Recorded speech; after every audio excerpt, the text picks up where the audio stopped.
As an adoptee, it can be hard to imagine what it would feel like to have your birth mother become part of your everyday life. Well, that's exactly what happened to today's guest. Hello and welcome to Not Made in China, the podcast sharing unfiltered conversations about adoption and the beautiful madness that comes with it. I'm your host, Shaosheen, and today I'm joined by Stefany, a Taiwanese kinship adoptee, award-winning author, and advocate for adoptee voices. Stefany shares her journey of reconnecting with her birth mother after years of internalized shame, complicated family dynamics, and uncertainty around her Taiwanese identity. We talk about the emotional reality of reunion, the difficult start to reconnecting with her birth family, and what it's been like now living with her birth mum in Taiwan while learning Mandarin and reconnecting with parts of herself she once felt distance from. We also discuss adoption fog, religion and identity, growing up in the States, and how writing has helped Stefany process her experiences while creating space for other adoptees to feel seen. This was such a thoughtful and candid conversation, and I'm very grateful to Stefany for being so open with me. As always, we have a lot to talk about, so let's jump into it, and I hope you enjoy eavesdropping on our conversation. So are you ready to get into it? Yes, hello. Awesome. Well, Stefany, thank you so much for joining me, and a very warm welcome to Not Made in China. Hello. Thank you guys for listening, and thank you for having me. Of course. So to get started, I know your adoption is a slightly different kind of adoption to what people might typically imagine. Would you be able to tell us what being a kinship adoptee is and what that looked like for you? Yeah, absolutely. So I'm a kinship adoptee, which in my specific case, I am adopted by my stepmother, which means that I got to grow up with my biological siblings in addition to my stepmother's family. I didn't get to grow up with my biological father because he passed away of cancer. So my origin story is that I was born to, my biological parents. My parents got divorced. My dad got remarried. And then he died of cancer. But before he died, he had us all legally adopted into one big family. So I was never allowed to be able to return to my biological mom until I had at least turned 18. But by the time I actually did turn 18, I was so deep in the adoption fog that I was like, why the heck would I even want to get to know this woman? Like, obviously, she doesn't love me. She never sought me out, blah, blah, blah. But it wasn't until much later in my later 20s that I was like, dude, I've always wanted to know who she is. I've always wanted to know what it means to be Taiwanese American. I've always wanted to be able to speak Mandarin.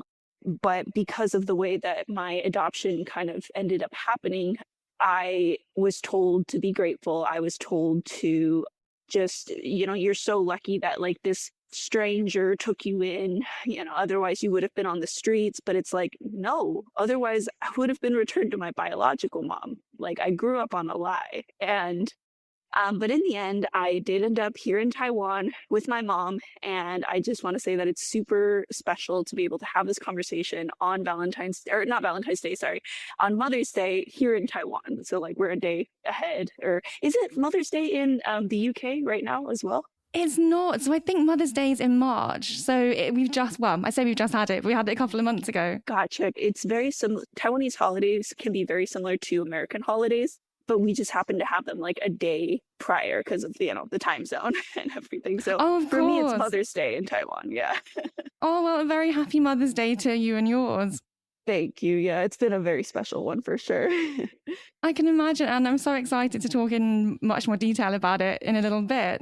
And one thing you mentioned there, which some people might not be familiar with, you mentioned the adoption fog. I'd love it if you could tell us a bit more about that. Yes. So the adoption fog is kind of this term that adoptees use. Not all of us like it. I like it because I think amongst adoptees, we know what we're talking about when we say the fog. But it's essentially a way to express the specific type of cognitive dissonance that adoptees have. So what it is essentially us saying things like, I'm so happy I was adopted. I'm so lucky to be able to be adopted. I want to adopt someday myself, while simultaneously feeling like I don't feel happy. I don't feel lucky. I don't feel grateful. I'm actually very angry. I'm actually very sad. I'm actually very confused. I'm actually feeling very lost. So what others perceive of us is typically the things that we regurgitate or the things that we say because that's what we were told our entire lives. But it isn't until we typically find community with other adoptees, or we grow up and our, prefrontal cortex develops.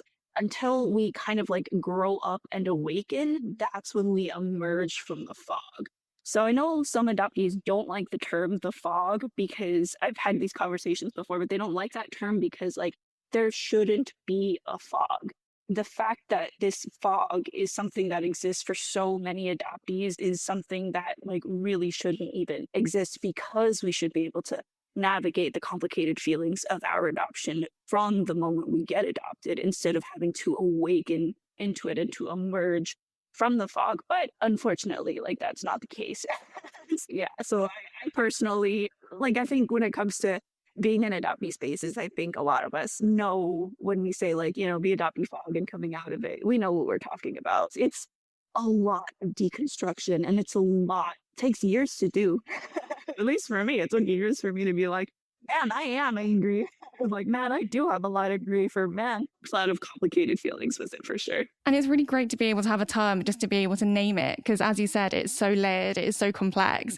And to just have a term that we can all go, oh yeah, like I get that. Even if we haven't kind of grown up with that particular term, the moment someone explains it to you, it's like, oh yeah, that makes sense. Right. Yeah. I feel like it's very similar to like when you have a queer awakening and you come out of the closet. Like it's essentially a very similar term for it. I think pockets of communities all have various ways of expressing the same thing. So, in the queer community, it's called coming out of the closet. And in the religious deconstruction, in the like ex-evangelical community, we call it deconstruction. So it's a lot of very similar things in various pockets of community. The adoptees just happen to call it the fog. That's really interesting. I didn't know it about, especially the evangelical side of things. Yeah, just because like I grew up Mormon, and it's a very high demand religion that cares a lot about genealogy. And so growing up as like an adoptee and as a Mormon, the two kind of intersected and exacerbated a lot of my either adoption trauma or my religious trauma. So for instance, when you go to church activities as a kid, you would do a lot of genealogy work, and my genealogy always stopped right at my mother. Like I didn't know anything about my about the Taiwanese side of my family. And so whenever we would have these activities, I was constantly bombarded with like the reality of like, I don't know any of this stuff, but I don't get to talk about it. I don't have a safe space to express how much I want to get to know this stuff. And the thing is that the LDS Church is actually really, really good at preserving documents. And so when I did start to go on my birth mom search, I went through the church and I emailed, church headquarters and everything. And I was like, hey, can I get access to these records? And they were like, no, we can't do that because like this is a living person. You can't have access to any of these records until after they die, which was like very frustrating and very like, oh, so you're telling me like, like this is the only information that I've been given. And like, I'm searching for my birth mother, but like I'm stopped right at the gate. And so a very like frustrating experience. And I was like, well, I don't even know who to like contact, because like you clearly have records, but like I don't get access to them. So yeah, that was, there's definitely a lot to that for sure. Yeah, that sounds infuriating because you're so close and it's right there. And as you said, if that's the only source of information you have, I mean, I'd be so interested to know, what kind of messaging did you receive about your birth mother and Taiwan when you were younger? Yeah, so I grew up being told like Taiwan bad. My mom, you can't go back to your mom because she has ties to the mafia. And, like if you had lived in Taiwan, you would have been trafficked, which is ironic because adoption is legal trafficking.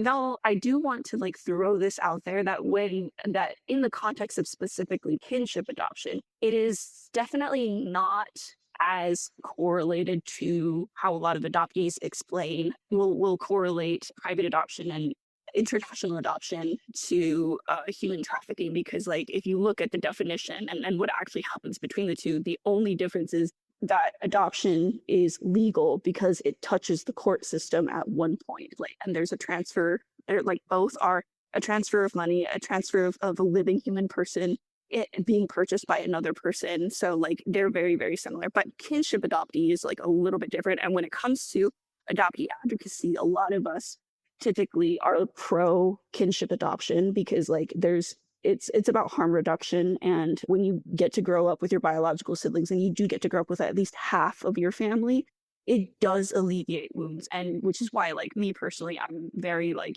kinship adoption does need reform for sure. But, like, I think a lot of the times, like, when outsiders are like, oh, why are so many adoptees angry? Like, why don't you, like, why do you guys want to get rid of adoption? Why are you guys like adoption abolitionists?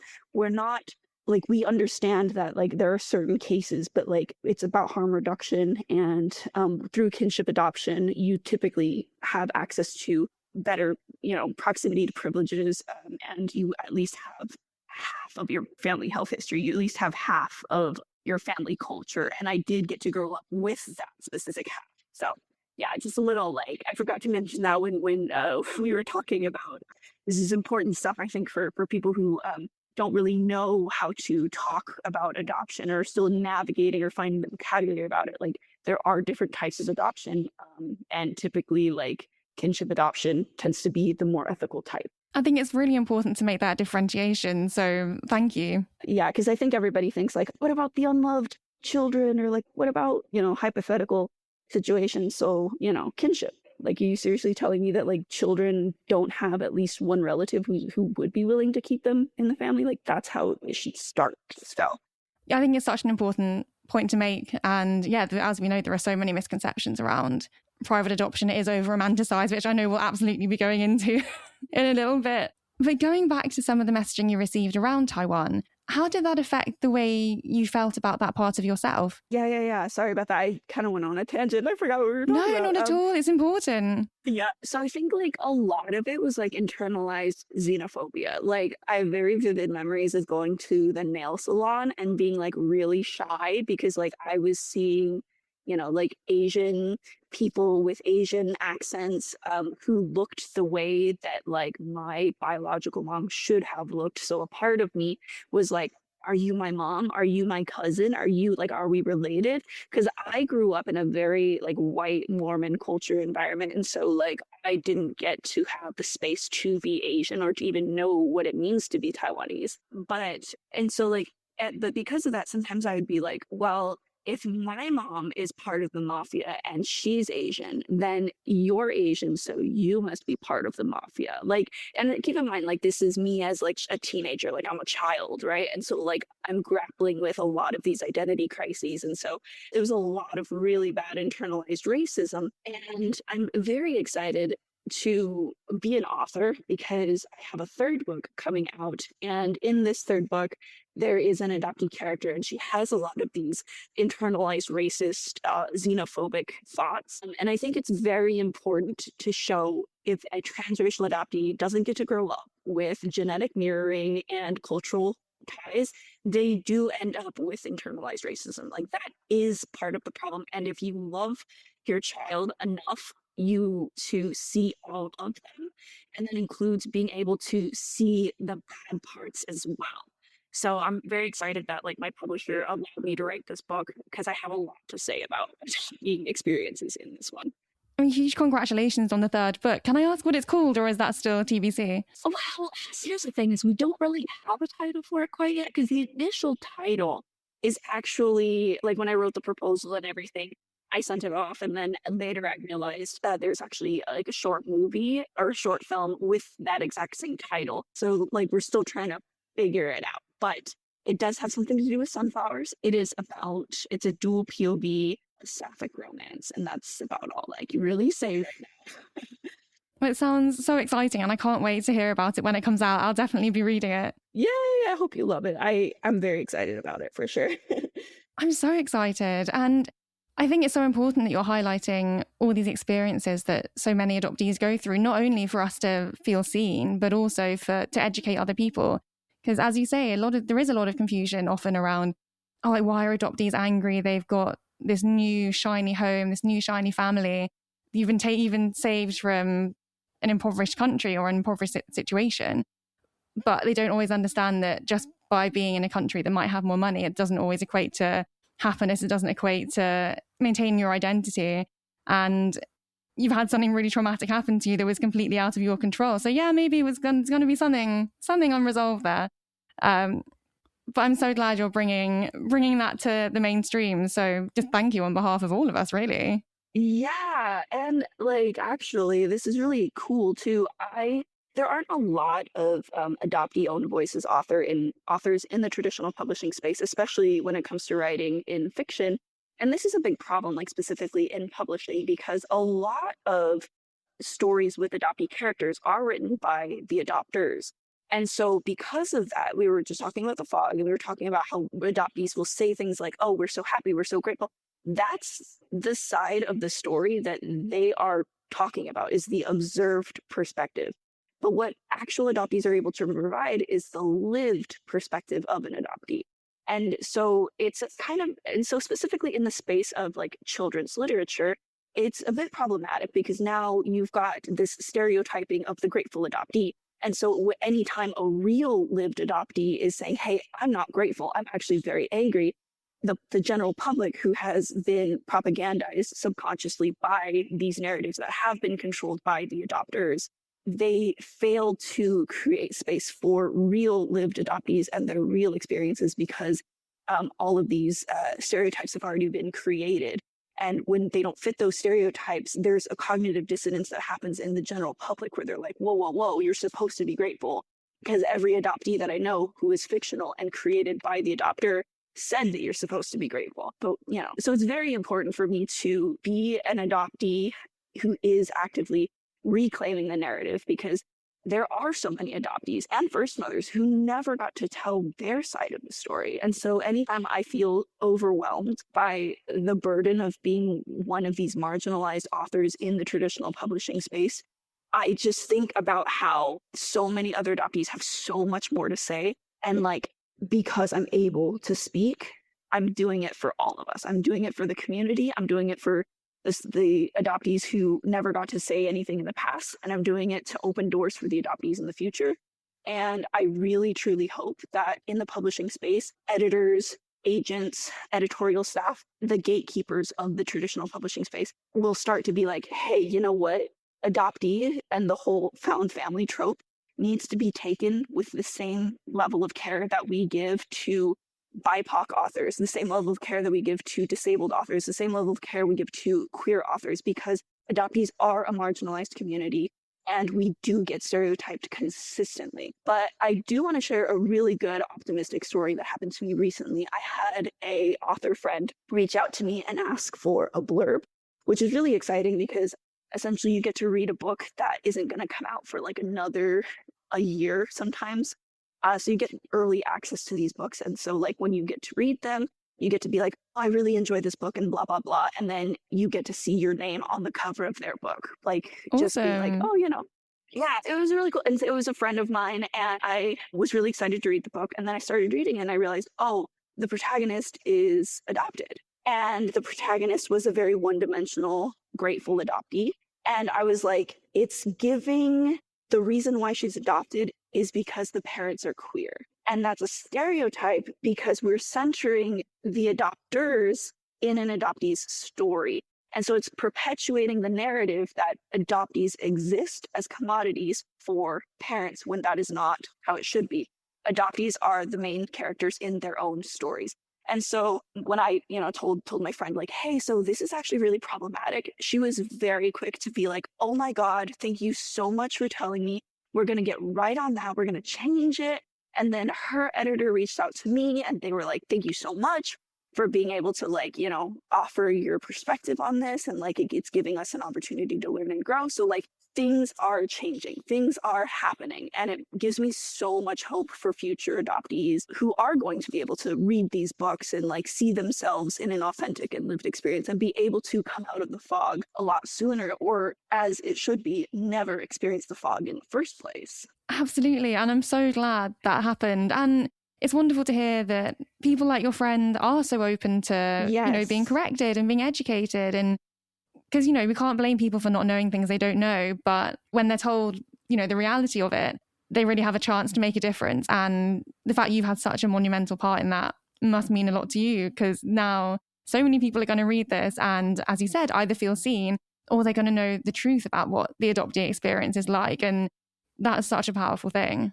Yeah, it's really cool to like actively see the change happening. So I just want to just commend, the publishing team and, my author friend and everything for that, because it's a big deal to me. And I know it's a big deal to our entire community. Absolutely. It's huge because, as you said, as when we were growing up, there wasn't so much representation unless our parents actively made like the biggest effort in the world to make sure we had people around us who kind of looked like us and so on and so forth.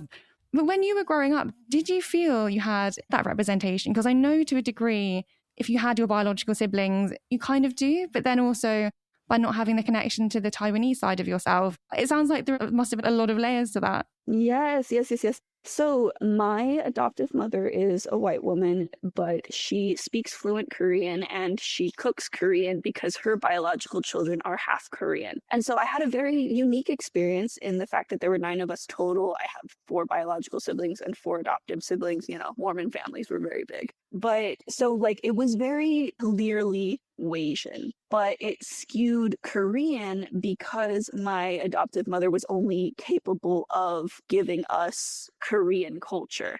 And so when I say like I'm a transracial adoptee, like I mean that I had closer ties to Korean culture than I ever did Taiwanese. I didn't know a single Mandarin word. I didn't even know if my first language was Cantonese or Mandarin until much. I knew I spoke Chinese, but what type of Chinese language was it? I didn't know. And so there was a moment in my teen years where, like we would have like Korean figurines on the walls, like scrolls, decorations that were all Korean. And I specifically remember just like having an identity crisis because I happened to look at a figurine while I was walking down the hallway and I was like, you know what? I'm Korean because I'm Asian anyway. And I don't know anything about Taiwan, but I'm surrounded by Korean culture. So I might as well just be Korean. And like, in retrospect, again, I was a child, right? And that was very like Ollie London of me to do that. But after a while, after kind of being like, like maybe I should just start saying I'm Korean, I very quickly was like, but I'm so proud to be Taiwanese, even though I have no idea what it means to be Taiwanese. So like, yeah, just did like a quick glimpse into like just how deep the identity crisis goes when you don't get to grow up with your culture. Like, I understand, again, this is why like kinship adoption is a better answer than transracial adoption or international adoption and private adoption, is because I had proximity to Asian culture through Korea. And what I mean by that is like, I knew what going to the Asian market was because my mom would take us. And so like, at least I had that. Like I knew what K-dramas looked like because my mom was always watching K-dramas and stuff. So like, at least I knew that Korean was different than Taiwanese because the characters on like, our decorations and stuff were completely different. So like, at least I had that, which contributes to harm reduction for sure, but it doesn't negate all of the harm. So it's a very, very complex situation where like on one hand, like, oh, there's, all these positives, but like it doesn't negate finally doing like everything that I've wanted to do. I'm not able to actually know what it means to be Taiwanese until now. And I'm 32? I'm either 32 or 33. I think I'm 32, but I turned 33 this year. Yeah, but I'm 32 years old and I don't even know, and I didn't get to know anything about, or I didn't get to like fully comprehend anything about half of my biological DNA until I'm like well into my adulthood. Like that's the reality of an adoptee. And I'm an example of a very privileged adoptee as well, because I'm a kinship adoptee. So like putting that into perspective for transracial, private, and international adoptees who have zero access to the proximity of access that I had, I think that's, so yeah. Every time I do, it's always like 6, 7. But yeah, like, so, obviously, like, all adoptee experiences are, like, unique and different and everything. And I think it's a little bit problematic for me to be like, I'm a kinship adoptee. I have proximity to a lot of the things that, like, other adoptees don't have proximity to, like, rights and stuff and family history. But, I think it does kind of, like, put into mind, like, at least it's something versus nothing. For sure. And I think you're so right when you're really saying that there, so many things can be true at once, although you can absolutely see some of what you call the more positive sides and the connections that you do have to so overarching Asian heritage, that's absolutely a good thing. But then, as you say, that does not negate the fact that you still receive negative messaging around Taiwan. And I know you mentioned around your birth mother as well, and you didn't have a connection to that part of yourself to the point that you, as you said, you said, oh, screw it, I'll just be Korean then. And that's, even though there's such a huge part of yourself that's just being completely neglected. So I think it's so important for people to understand that, yes, good things or positives can happen, or we can be thankful for certain things in our lives, but it just doesn't take away from the fact there is still a huge loss that needs to be considered. And I'd also be interested, I know you touched on this already, but I'd be interested to know how religion affected the way you understood your adoption story. Yeah, so like, so in tandem, I came out of the adoption fog, but as I was coming out of adoption fog, I was deconstructing from Mormonism because like they're one and the same. And I was also like coming out of the closet at the same time. It was a massive era. It's a busy time. It was finding me. Like it was as painful and uncomfortable and cringy and awful as like the actual process of deconstruction was. The end result, or like who I am now, is someone who can understand other people because I understand myself. And I, as an author, as an artist, like that is my strength. That is like and I'm able to, make a living off of the fact that like I had this life and I'm able to put it into art. Like I love it. But yeah, like, so another thing, I think this is something that a lot of adoptees who also grow up in high demand religions talk about is the whole gratitude thing. Like, I'm so grateful that Jesus died for my sins or whatever. And so like, and in turn, I'm so grateful that like my parents adopted me. So like, there's this like intense pressure to be grateful. I think when you also have a lot of religious trauma and a lot of adoption trauma, especially when they're unaddressed by your caregivers, like if your caregivers don't have any idea that any of these words even exist, how could they possibly like prepare you for the complexities of your real adulthood? Like I had to figure all this stuff out because, my mom didn't know that religion could cause trauma. My mom didn't know that adoption could cause trauma. And again, like everybody does their best until they know to do better. So, but that doesn't negate the very real harm that I had to grow up with. So I think, yeah, when it comes to religion, especially like a high demand religion, there was a lot of gratitude. And I think this doesn't affect me personally, but I do see it in the modern day, or like I have never experienced something like this personally, but like I do see it every day. And it's the influx of trad family content that we see, specifically Mormon trad content, but specifically how these white Utah families will adopt a child of color, and then they will put them front center in the camera, and then they will go viral, and then they make money off of those viral videos off the back of adopted children.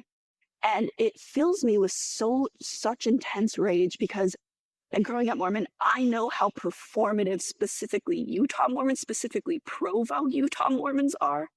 And so when I see this content and I see people go viral and I see all the comments being like, wow, you're so great for adopting. Or like, wow, that child is so lucky to have you. Or like, wow, wow, wow, you're a savior. You're a saint.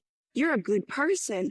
As an adoptee who grew up Mormon, who knows the lived experience of it, like I get nauseous. I start to shake. Like I can't, because so many people are perpetuating harm because what they see is something that they want to believe in. Like I get it. Like there's a war happening right now between like Iran, Israel, Lebanon, Palestine, like, and I get that like we just want happiness and we all just want to like believe that like there's a family out there that loves a child so much that they're willing to have them inside their own home. But to me, it's insidious because like it's not looking at the real problem. It's masking it and then profiting off of it. And it specifically happens in these trad wife spheres with which is dominated by majority Mormons, because Mormons are very like, the state of Utah is the #1 state for plastic surgery, and people love aesthetics. So these Mormon wives, these Mormon mothers, they are beautiful. They're conventionally attractive,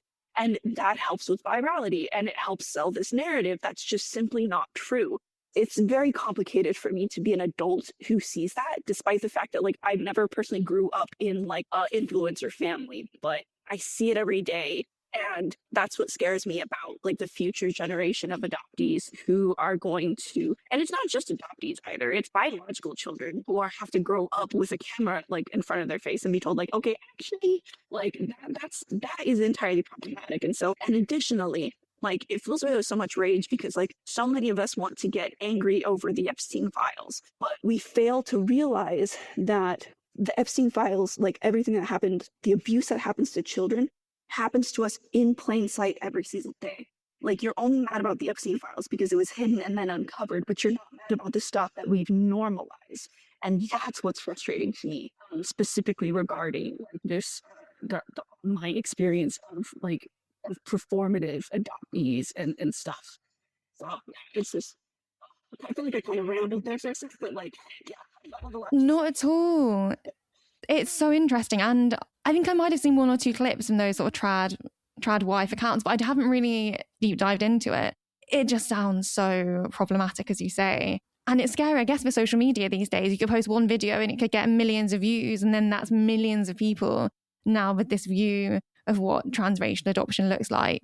And that's over 1 million people with this narrative of, oh gosh, look at that couple. Like, aren't they just great for taking that child into their own home, doing a good deed? And it's like, oh, that's so not the reality, especially when it's so performative. I think, don't get me wrong, I mean, personally, I adore my parents and I wouldn't change a thing about the way. I'm not saying every adoptive parent's bad, absolutely not. But then when it's performative and when it's, as you said, sit down in front of a camera, basically be our little like show pony for likes and views, it's so problematic. And then on top of that, you're peddling a completely incorrect narrative that's harmful to millions of people. It just, how can you do that and think that's okay? It blows my mind. Yeah, and here's the thing is like, I don't believe these parents are actively insidious, like, because of that. And I think that that's where people like get misconstrued. I think they genuinely think that what they're doing is good, but that in and of itself is the problem, is that you're masking all of the pain and the heartache that's going to happen later down the line for what is good. You know, again, like you cannot see the full problem for what it is if you only want to focus on the good. You have to look at everything and be willing to sit with the discomfort, with the cognitive dissonance. You have to be willing to accept that like adoption is trauma and that it's not okay to force a child to be online against their consent because they're a literal infant. Like, so, you know, but like, they aren't going to want to like listen to adult adoptees say like, hey, this is actually kind of fucked up, and like if you truly love your child, like please reconsider what you're doing, because it, at the end of the day, it doesn't make them money to be good. It doesn't make them money to keep their children safe. And so I actually have another adoptee publishing friend who is working on a book right now, a nonfiction book that deep dives into all of this. So like it's really exciting. Like there's definitely movement coming from within the adoptee community, speaking for ourselves and amplifying what needs to be said and done within our community, so that the general public can finally start to deconstruct. You know, like we've had to come out of our adoptee fog. The general public also needs to come out of their propaganda fog. Like they really got to unlearn a lot of what private adoption has already set up. For sure. I think that's such a perfect way to put it. It really is. Like we've done the work, now it's over to you. You gotta put in the shift. Gotta meet us halfway, man. Yeah. Absolutely. But it is incredible that you're writing these books to share such an honest and beautiful narrative about what it really is like to be an adoptee. And it's really great to hear that you have other friends in the industry who are also championing authentic stories. And just as I know we said, someone with one of these trad wife accounts, they could get millions of views, but then also so could we. And there's absolutely power in numbers, and it's really heartwarming to know that there are so many people. It's such an active community of adoptees who want to really get our stories out there. And I'm so grateful I met you, because I feel like I'm learning so much from you, because ironically I feel like I don't know too much about adoption outside of my own little bubbles. So it's genuinely enlightening, and I so appreciate that. No, it's always so cool to like I've been active in the adoptee community for like a really long time, but it wasn't until recently that I started making like friends with like former foster youth. And so that and like because a lot of these foster youth are like in and out of the system and like they end up getting adopted, like so a lot of our experiences correlate with theirs, but they're also like simultaneously completely different because like I can't write a story about foster youth because that's not something that I've lived, but like a lot of their experiences correlate with us. And then in addition, donor conceived people, they're almost like adjacent to the adoptee community as well because like they don't know who their biological parents are. They don't know the medical history. They don't know that. It's almost like being a kinship adoptee where like you might have access to one of your parents, like you're a sperm donor or an egg donor, but you don't know what the other half is. So like I think it's really interesting, and like we have like very interconnected traumas of it all, and so it's always so nice to be in community with adjacent communities as well, because like you get to hear these stories and it does open up your worldview, and also it allows you to or like at least for me, it allows me to very quickly go like, I know exactly what you're talking about. You don't have to keep going. Like, like that's always such a breath of fresh air when you're in community with people and you don't have to do the additional labor of like, okay, how are you feeling about this? Am I pissing you off? Do I need to dial back? Like, Yeah. like, yeah, right. So, yeah, it's always so nice. Yeah. But yeah, like I think too, when it comes to the adoptee community, not a lot of people understand like how specifically like the perspective I'm able to provide as like a publishing professional, because I don't think we realize just how much media representation of adoptees impacts our reality. Like we create these fictional adoptee characters and stuff in books, in movies, in like social media and stuff, but then it trickles into our realities, and we're prioritizing fictional creations over the real lived experiences and stuff. And so I love to be able to be an active participant in reclaiming the narrative. For sure. And you know what? I'd actually love to do an episode on adoption in the media and its effects. So let me know if you're up for that. Yeah, maybe like when it gets closer to my third book coming out as like a Yeah, absolutely. Do it in line with the launch and then just yeah, and then obviously tell everyone about the book. That would be brilliant. Yeah, that would be great. Okay, I'll definitely reach back out. It's not anticipated to come out until like 2028, I believe. So, because in the publishing industry, books don't typically come out for a good, like, it takes 2-ish years for a book to come out. So it's normal, it's standard. And I'd also love to chat about reconnecting with your biological family. So I know you told me you had a Taiwanese aunt who reached out when you were in college. Can I ask you what that moment was like? Yeah. Okay. So it was like the craziest thing. I was in college and I had to create a Skype account. And for some reason, I guess my aunt saw a picture of me and my name on the Skype account. And so she emailed me via Skype through my student email. I was like, hi, I'm your biological, or I'm your aunt. Like I can't even remember what the message was, but it was very broken English. And it was just kind of like, is this a scam? Like that was my initial reaction, was like, this can't be happening.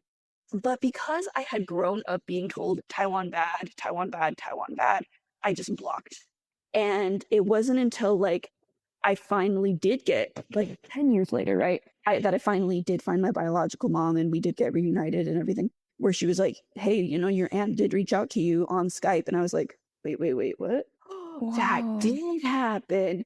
And that was her. And so like a part of me feels so like guilty, remorseful, because I do remember in the moment, like a part of me was like, but it was immediately shut down by the grooming. And like I say grooming as in because like my natural state is like one that wants connection, but I was groomed into, or indoctrinated, I guess, into thinking that, into being like an internalized racist and like to have like all this internalized xenophobia and everything. And so because of the conditions that I grew up in, I wasn't able to as a connection to my authentic self. And because I didn't have a connection to my authentic self at the time, I cheated myself out of being able to learn Mandarin, reunify earlier, have grown, have deconstructed, have had more time with my mom. Because, when I did find my mom, She had been through 2 accidents, car accidents, and she has physical disabilities. She's hard of hearing, hard of seeing, and limited mobility. I could have gotten to see her in her prime, you know? Like, I could have, if I had just, I'm really trying not to cry. Because, like, you can't be mad at yourself, right? For something that, like, it's done. You know, I still do carry a lot of grief and regret because, like, I'm learning Mandarin now. And it's a hard language. It's a hard language to learn in your 30s. But if I had found my family, I know for sure I would have started this language reclamation journey 10 years earlier while my brain was still closer to being spongy. But I didn't because I saw this scammer and immediately thought Taiwan bad, block them. Yeah. But, you know, like which is why I do the work that I do so that future adoptees don't have to go through that. They don't have to waste a decade of their life not knowing the answers that they're longing for. I think it's incredible you do that work, but I'm also really sorry that you do feel like you missed out on those years. And I can imagine it's so layered and so many things can be true at once here. And of course, you can't blame yourself for, you know, the way you were treated, the way you were raised and the mindset that you had, which led you to rejecting that initial contact. But then it's so understandable that you'd carry that grief and frustration and all the emotions you have, because that is another loss. And I'm really sorry that you had to go through that. You know, you're right. It is another loss. And I think specifically for adoptees, like loss hits different. Like I think we think of loss as like a physical, tangible loss, but like loss for an adoptee is like lost time, lost culture, lost language. It's losing the intangible things. And that shit hits different for sure when it comes to that. And rejection, I think, are very similar. Like when, you know, because you grow up thinking like, oh, well, my mom didn't love me, therefore, like, my origin story is rejection. And so for me as an author, as a traditionally published author, if you want to, like, make it in this industry, you get a lot of rejections. Like, you get a lot of rejections. You say, like, hey, this is my idea. Will you buy it from me? And, you know, an editor will say, no, no, no, no, no. And it has nothing to do with my story. It has nothing to do with my proposal or anything. It'll have to do with the fact that, like, they don't have the budget for it. They don't know how to market this story. They already have a book very similar to it, or that's just not the genre that they represent. You know, like, there's a lot of, like, rejection that happens specifically in the publishing industry that, like, I don't have control over. And so for me, navigating that as an adoptee with a lot of rejection sensitivity, it was very, very difficult.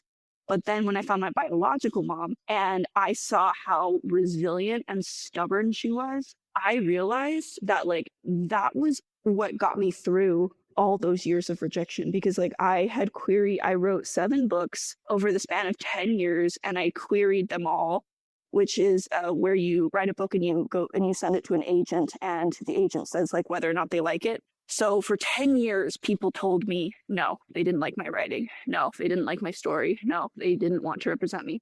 But the one story that did break through was the story about an adoptee who learns Mandarin to find her biological mom. And then I found my biological mom. And then I realized that my mom, through her stubbornness and her tenacity, it was my stubbornness and my tenacity. And that was what got that book published. So she helped me. She helped me break into the industry. Like, this is like the nature versus nurture thing. I definitely got that from her nature. And that's such an exciting thing to find out. And it must have felt like such a full circle moment. Yeah. Also, really quickly, is it okay if you hold your microphone slightly closer to your mouth? For some reason, it keeps on. That's okay, no worries. Is this a little better? Yeah, that's perfect. I think because what you're saying is so brilliant. I just didn't want to miss any of it. Oh my goodness. Okay, I'll just go like this then. Perfect. Okay. Yeah, because I know there's like a couple of settings on this thing that I can change it to, I think, if it starts to get all fuzzy again. Oh, perfect. But no, it sounds good. But it is really interesting that you found out that you had that personality trait from your mother, and it must have felt like such a full circle moment for you when actually that was something that gave you the strength to get through a really tough time. Yeah, it was really cool. It's so funny too, because like every single day she, despite like a lot of her physical disabilities and everything, like she's still a little ass kicker. Like she still gets out of bed and she still goes to work and she still does what she gotta do because she's a fighter. Like she was reunited with her. She kind of trauma dumped on me, which like was expected, you know, because like the people most affected by adoption are adoptees, but the people's like the second most people affected by adoption are birth mothers because they lose their children. And so she trauma dumped on me, rightfully so. And I was so grateful to have at the time been in community with not just adoptees, but first mothers, so that when my mother trauma dumped on me, I wasn't immediately like overwhelmed by her trauma and everything. And I wasn't like, whoa, you're telling me things that I don't want to hear and blah, blah, blah. But like, because, you know, adoptees have adjacent communities and stuff who all experience very similar things, like I was able to kind of like be braced for it. So shout out to like the first mothers in my life, because like it would have been much more alarming and difficult experience for me to like, okay, you know, there's a part of me that is always going to have been connected to this language. The first cells of my brain were founded while my mother was speaking Mandarin. You know, like that's the pressure I'm dealing with now. And so anytime I would do worse on an exam, I felt like a deeper failure because like it's in my blood, it's in my DNA, it is in my brain, it is who I am. And then like I would, you know, carry that weight around and go into my next exam and do worse because I was, you know, I had already felt so much grief, failure, and like stupidity, I guess, with all of that, in addition to being a dyslexic person who for the first time is like learning Mandarin in her like 30s and everything. And, you know, like I know that like when it comes to dyslexia, what sucks the most about dyslexia, in my opinion, is the fact that like we will work our asses off and then forget 50% of like what we studied in like the span of an hour, because dyslexic people have a really shitty recall, unfortunately. Like that's part of the problem. That's like we have really small short-term memory. Yeah, we have really, really, really bad recall. It's funny to me because like when it comes to writing in Mandarin, I can do that because muscle memory is not the same as cognitive memory. I'm better at just like letting my hand fly than I am at like recalling what the meaning of words are. Like that's how frustrating it is to be like a dyslexic person. But I didn't understand those nuances and I didn't understand how all of it was going to fit into my experience until just recently when I realized when another adoptee actually said something like, the curriculum is not designed for an adoptee to grieve while they're learning. And that hit me so hard because I was like, I've been bottling up all of my emotions and turning it into anger, frustration, and rage as to like, why am I not getting this language when I should have been like mourning the fact that I didn't get to grow up with this language. And that was kind of like a switch in my brain. So like, obviously like we need each other to have perspective on these things. And so like, ah, frick, I feel like I rambled again. I don't know what we were talking about. No, don't be silly. But yeah, like it's so great to be in community because another adoptee offered some perspective, I was able to be like, whoa, I do need to give myself grace. I do need to like, you know, I do need to like specifically carve out time for grieving and stuff. And it's been like a complete like mental shift for me personally, 9 months into living in Taiwan. I can only imagine. I mean, again, I know we always talk about it, but adoption is so complex and learning the language. And as you said, the curriculum isn't designed to support you emotionally while you go through that as an adoptee.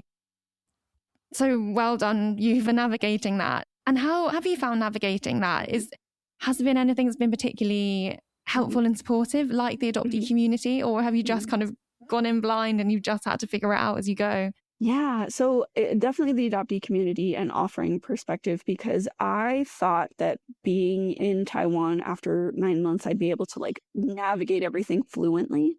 Not even close. And it wasn't until I was in like a group chat with a bunch of other adoptees and we were talking about like, you know, reclamation, their own reclamation journeys, where they were like, dude, I've been learning Mandarin for like 8 years now, like on and off. And that was another thing that really clicked for me too, was like, I put so much pressure on learning and becoming fluent in Mandarin in the span of like 9 months, right? Like that was such an unrealistic expectation that I put on my own shoulders. But I had that expectation because that's how badly and desperately I wanted connection. That's how much this language means to me.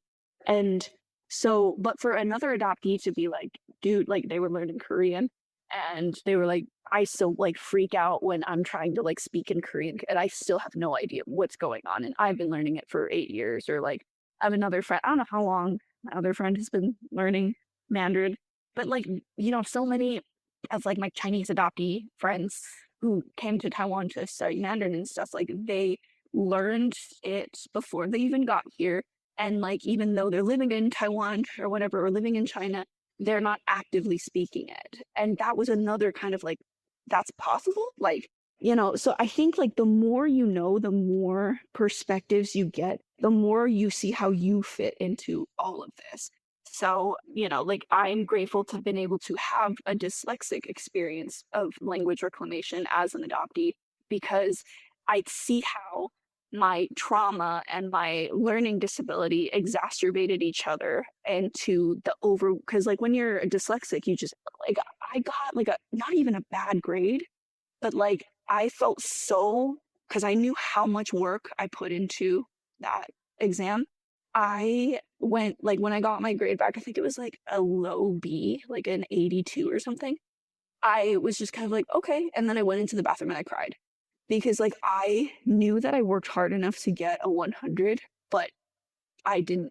And I think a lot of dyslexics like have that experience, but like that pressure on top of the desperation to learn Mandarin, they do not pair well. And that was something that I specifically struggled with in these 9 months. But yeah, but I'm feeling a lot more confident now because like I am able to like order food. And another thing too is I thought that every single word somebody said to me in Mandarin, I was supposed to be able to just understand it like I do English. That's totally not what learning a new language is about. It's more so just like getting the gist of what they said.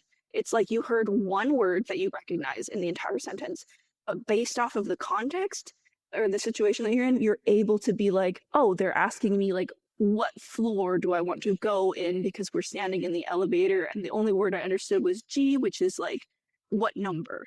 And so, like that's kind of like how language works. So like, again, perspective, again, like just talking about it with other people, being in community with other people about this specific experience has really helped. Like, I'm not stupid, like, and I know that like stupid is a bad word or whatever, but like it is honest to my dyslexic experience. And so like I just want to like put that out there. Like when I'm sobbing in a bathroom because I feel like a failure, I'm not thinking about what's politically correct. I'm feeling stupid. So I'm specifically using that word because it's authentic to my experience. And if that's how you felt, that's how you felt. That's so real and no one can take that away from you. There's definitely a difference between like calling yourself that and then like saying it to somebody else. So I just want to put that out definitely. there. 100%. Yeah. And kind of on the thread of reconnection, can I ask how you actually did reconnect with your birth mother for the first time? Yeah. Okay. So it was crazy. It was dead ass New Year's Eve 2024. Yeah, New Year's Eve 2020, going into 2024. And my sister-in-law calls me up and she's like, dude, you're never going to guess what happened. And I was like, okay, what's going on? She's like, there's this Taiwanese lady in our church, Mormon church, right? And she was just chatting with your brother and they got to talking about your biological mom. She knows your biological mom. She grew up with your biological mom. Because how many Taiwanese Mormons do you actually know? And so she was like, yeah, so she's going to try to reach out to her Taiwanese friends and she's going to see if they can put you in touch with your biological mom. And I like had an out of body experience because at this point I had come out of the fog and I was ready to like, answer that Skype email.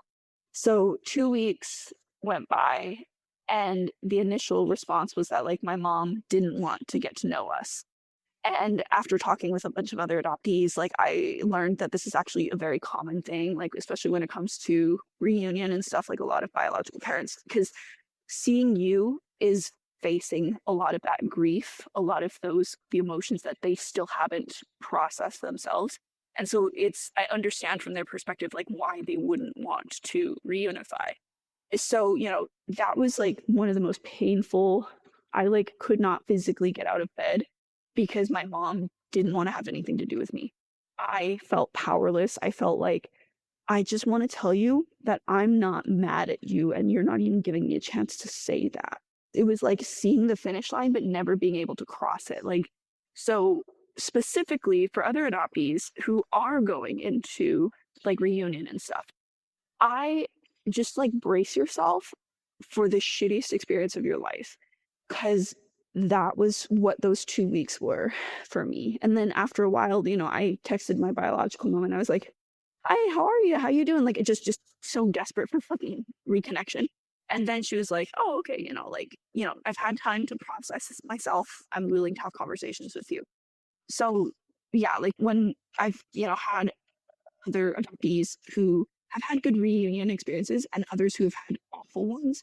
And my heart always goes out to the ones who've had awful reunion journeys because I straight up couldn't get out of bed. I couldn't drive. I couldn't think about anything other than the fact that like like fucking finally I had a chance. Like fucking finally I was reunited.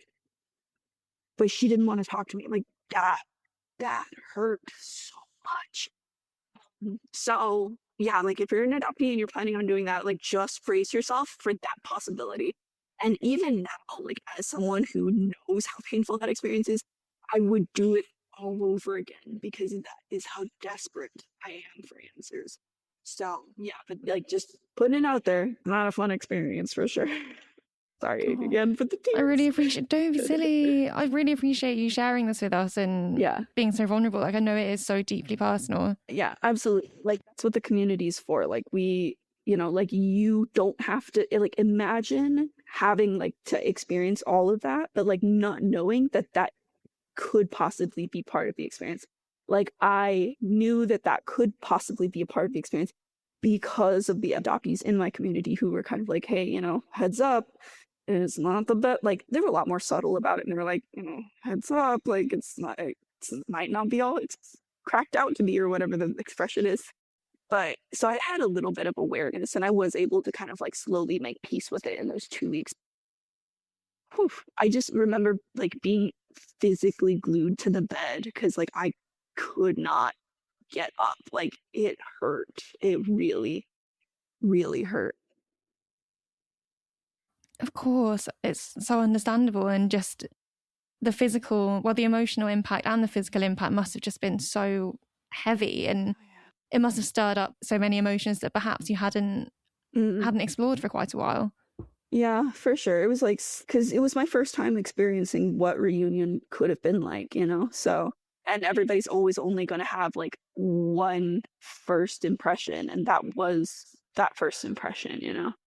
So yeah, it was very, very difficult. But then, I think some adoptees, they either get told like, no, I want nothing to do with you, never contact me again. And then, 10, 15 years down the line, that's still the answer. Like, I want nothing to do with you. Or, a couple of years down the line, it's like, okay, you know what? Like, here's your uncle and your uncle wants to talk to you or whatever. That like every adoptee's like reunification journey is like a little bit different, but it ended up being incredible because I'm here in Taiwan on Mother's Day with my biological mom, learning Mandarin and literally like living in the same apartment as her. Like it doesn't get more reunified than that. So I'm so genuinely thrilled for you, and I would love to know how it got to that point. So it would be great if you could tell us a bit about when communication opened back up again, and then also how it led you to now living in Taiwan. Yeah, so we texted like basically every single day from that point on. Like after she had time to process the fact that like, I wanted to get to know her and everything. Because I have 5 siblings, or there's 5 of us. She has 5 kids. I have 4 siblings. And the 4 of them, first, they were like, this is a scam. She's going to ask for money. Like, because, and I don't blame them for thinking that because, again, like we all grew up with the same indoctrinated rhetoric, but like I had already done so much work that I got to the point where I was like, she was an Asian woman living in America in the 90s. Like, of course, there's got to be so much racism that like we're not actually even looking at. Like, I came to those conclusions. So when she was talking about all the racism and the abuse that she like had experienced and the injustice and everything, I was like, dude, like I fucking knew it. I fucking called it. Like, because I was in community, because I did the work, because so when she told me those things, I was like, vindication. But for my other siblings who hadn't done the work, they were just like, liar, liar. Like, I don't want to have anything to do with it. So anyway, ultimately, that summer I made plans to come visit her in person. So I came to Taiwan and was able to hug her for the first time in 25 years, summer of 2024. And I spent 2 weeks in Taiwan. We just like traveled all over, ate a lot of things, and got to celebrate her birthday with her and everything. I was here with my spouse and then took a bunch of pictures. And then when I went back home, I think that was when my siblings were like, okay, I guess you were right. She wasn't a scam and she doesn't want us to pay for anything and blah, blah, blah. But like, I can't go visit her because I have job. So like I can't go visit her because I'm still in school. So like, obviously like it's not easy to just like completely uproot your life and just go spend 9 months in Taiwan, right? Like I'm fortunate to have been able to eventually do that. And then in 2025, after First Love Language came out, I ended up losing my job as an esthetician in the United States. And so I was just kind of like, fuck, what am I supposed to do with my life now? Like, I have enough money as an author that like I can kind of like float for a little while, but like, damn it, like what am I supposed to do? And someone was like, you want to learn, why don't you just go to Taiwan and teach English? And I was like, actually, why don't I go to Taiwan and learn Mandarin? And so let's see, summer 2025, my fellow adoptee friend helped me apply for a scholarship. I was able to get that scholarship, live in Taiwan, be able to like live comfortably in Taiwan for the first 6 months. But I failed to renew that scholarship. And so the past 3 months, I've been having to live out of my pocket. But it's, as an author, you get these chunks of money for writing books. So I've been able to use the advance that I got from First Love Language to fund my time here, in addition to having the scholarship and everything. So it really is like the book about the adoptee who learns Mandarin and to find her biological mom is the book that helped me actively live in Taiwan, learn Mandarin with my biological mom. Like, it's such a crazy full circle reality for me. A part of me is like, I'm ready to go home because I miss my spouse, but like, I get to go home with the language that I learned. And I get to keep learning too. Like, I'm definitely not going to stop just because I go back home. So, and I'm looking forward to being back periodically to be able to continue learning Mandarin. I'm so genuinely excited for you and to come back with the language and such a huge new part of yourself. Or not new part of yourself, but maybe newly loved part of yourself. Yes, yeah. That's incredible. I'm so thrilled you're able to do that. Thank you. Me too. Yeah. And how has it been having your... Oh, sorry, I didn't mean to interrupt you. Oh, no. It's definitely very much a privilege, like a financial privilege as well. Like, I know that for a lot of adoptees, like an opportunity like this isn't common. Another thing that I do want to mention is that my adoptive mom works for Delta, which means that my airline flights to and from the United States are at like a discounted price. I only have to pay the taxes.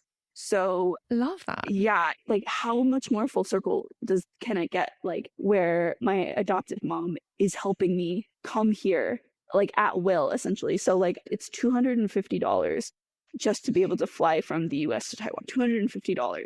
Like, wow. I can go back and forth as many times as I want because like that is so affordable. So I am such a privileged adoptee, like because of that. Like I know it's so crazy because like growing up, I was so fucking miserable. I was like, things have got to change when I'm an adult because like I can't burden this much misery for the rest of my life. And now it feels like karmic retribution or something. Like I'm able to be at peace in ways I never thought possible when I was a child. So my life is good now. It's kind of crazy. And I see that. And that's why I'm like, I need to keep the ladder down as much as I can. I need to carve out the spaces so that other people can have these opportunities. I can't be the only one who gets to have this, because, like, why?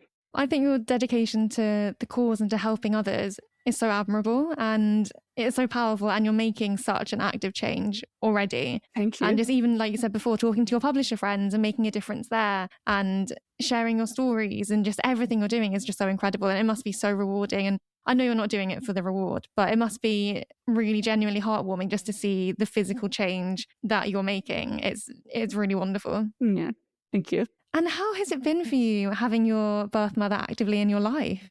Yeah, it's been interesting for sure. It started off very like rose tinted glasses, but I will say things did get very complicated when I moved in with her at the apartment that we're living in right now, because I had to get used to essentially having a roommate and being on my mom's schedule. I didn't realize that because of her disability, she makes a lot of messes. Like, she can't tell when she drops something. If she drops something, she can't find it because she can't see. I didn't realize that, like, to communicate with her, I'd basically have to yell at her because, like, she can't hear very well. And so I thought that living with her, I would be able to learn Mandarin faster. But I speak Mandarin with a English accent. So imagine being hard of hearing and listening to someone speak at you in a heavy accent. Like, how do you understand them? Like, it's hard enough being hard of hearing. So it was definitely like, I thought like my Mandarin's going to get so good. She's going to be able to help me with my homework, but she can't because like she can't see my handwriting. Like, it's too small for her, like all these things. And then I have a scooter license in Taiwan, which is super fun. I love scootering around in Taiwan. But because of that, I am now essentially my mom's chauffeur. And so this whole experience is actually, it's been so bizarre because I didn't get to be raised by my biological mom, but as my mother's caretaker, I'm essentially becoming the mother of the mother who didn't get to mother me. Like, it's kind of a mind fuck. And so it's been really interesting to, again, it's Mother's Day, to to experience motherhood this way, I guess. Like, obviously, I'm not a mother. Like, I'm a dog mom, but that's about it. But, like, I think another thing, too, is that, like, I had hoped that when I moved in with my mom, she would be able to tell me all these stories about, like, my grandparents, about her when she was a kid. But she speaks English, but it's not that good. And so she can't tell me all the little details, like how she was feeling and, like, feel like give me the stories that I'm searching for. But so that was like really disappointing, and I was like kind of heartbroken about it. But I learned to accept that because like I've already got so much amazing things going for me. Like, it's okay if I don't have all these little details. I'm making the story now. I don't need her to give me her stories, if that makes sense. So, but it was kind of like, okay, great. Now I'm grieving more loss because like now these stories that could have been passed down to me aren't going anywhere. But because I'm able to like make stories with her, have this experience with her, that's been what's been fulfilling, I guess. As long as she's in my life, I don't know how much longer I have with her. I'm just grateful that like I got to find her and I got to have this with her now, Absolutely. And as a bit of a closing thought, I would really love to know what you've learned about a mother's role or identity and your own belonging in this whole, for lack of a better word, journey. Yeah, honestly, I see how the pressure of motherhood is like, there's a like known from like an observed perspective that motherhood is like a thankless job. But being like my mother's caretaker, I realized like, whoa, the stakes are higher when you're on this side of things. It's not just a thankless job. It's a job you have to do or else nobody else will. And now you've got like all this pressure to be the caregiver. Like, I don't get to rest and relax when I want to. I don't get to study when I want to. I don't get to go out and eat when I want to. I have to do my mom's laundry. I have to wash her dishes. She dropped something and she physically cannot see the mess that she made, so I have to clean it up. My mother dropped her hearing aid and it went underneath her desk or underneath her bed. And because I'm able-bodied and I'm strong, I had to come home straight from school to go lift the bed to get her hearing aid. I physically have to be the one to drive her to school. And so I've told a lot of my friends, because, a lot of my like author friends who are still back at home, like, hey, how are things going? They're always like, what's going on? I'm like, I'm exhausted. I'm exhausted because I'm trying to learn this language with a dyslexic brain while grieving. And I'm physically doing a lot of like motherly labor, and then I'm grieving and I'm processing those experiences. So it's been a lot. It's been, like I told my literary agents that when I get back home, I kind of want to write a memoir about this because I have a lot to say. And I definitely plan on sharing a lot of these things in greater detail. We'll see if memoirs are selling right now, I guess. And can you share with everyone where they can buy your books, what they're called? Because I'd love just to get the word out as far and wide as possible. But I'm also very excited to read your books too. Oh, thank you. So my debut novel is called First Language. It's a William C. Morris Award finalist, which is a award that only goes out to 5 authors in the entire young adult category for the entire year. And it only goes, and I'm one of the 5. Like, I still can't believe like I'm a Morris Award finalist, but that one is available. More of our books are sold, though always support indie, support your local library. And the audiobook is really good as well because the chapter titles are in traditional Mandarin. So when you're listening to the audio, you get to hear and then the language practices that they have in the book as well. Like you get to hear what it's supposed to sound like. So I think that that's a really different experience if you do the audiobook. And my other book is Love Makes Mochi. She's my sophomore novel. She's an IP, which means intellectual property, which means it's not my story. Somebody hired me to write it. So if you really enjoyed First Love Language and you felt seen as an adoptee, Love Makes Mochi is completely different. It's very low stakes, fluffy, cozy, sweet, and innocent versus I feel like First Love Language is a little bit heavier. There's a lot of like grief intermingled with humor and romance. So very completely different tones. But that one is available wherever books are sold, and it's a part of a 3-book series, all written by different women of color.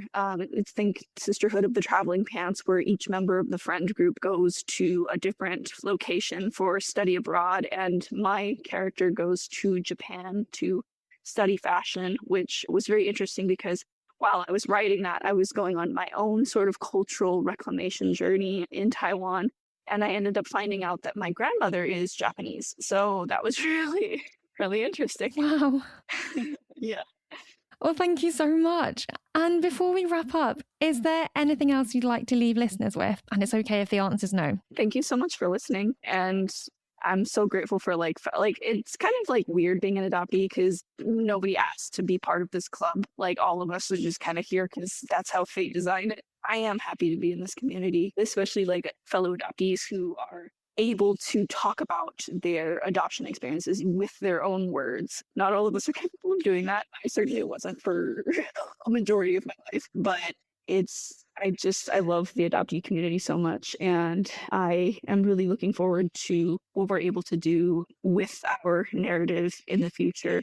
As long as we keep on being active members in our community, creating content like this podcast, like we're deeply making change. And I'm so proud to be a part of that process. Oh, thank you. What a beautiful note to end on. And Stefany, thank you ever so much for joining me. Thank you. Just been a total pleasure to chat. Thank you. I'm looking forward to chatting more when my 3rd book is about to come out. Yes, I can't wait. Awesome. Sounds good. Thank you for having me. After talking to Stefany, what really stuck with me was how reunion isn't a single moment or a neat ending, but more of an ongoing process of navigating identity, grief, connection, and healing in real time. I think this conversation also highlights just how much internalized messaging can shape the way adoptees see themselves and their culture, often long before they fully realise it. We also spoke so much about language, storytelling, and the importance of adoptees reclaiming their own narratives, whether that's through reconnecting with family, exploring culture, or creative expression. Stefany's openness about the more complicated parts of reunion, alongside the joy and closeness she's now building with her birth mother, made this such a powerful conversation. If this episode resonated with you, feel free to share it with someone who might connect with it too. You can also follow us on Instagram and TikTok at Not Made in China Podcast. We post new episodes every other Tuesday, so be sure to tune in for the next one. Thank you so much for listening, and we'll see you next time.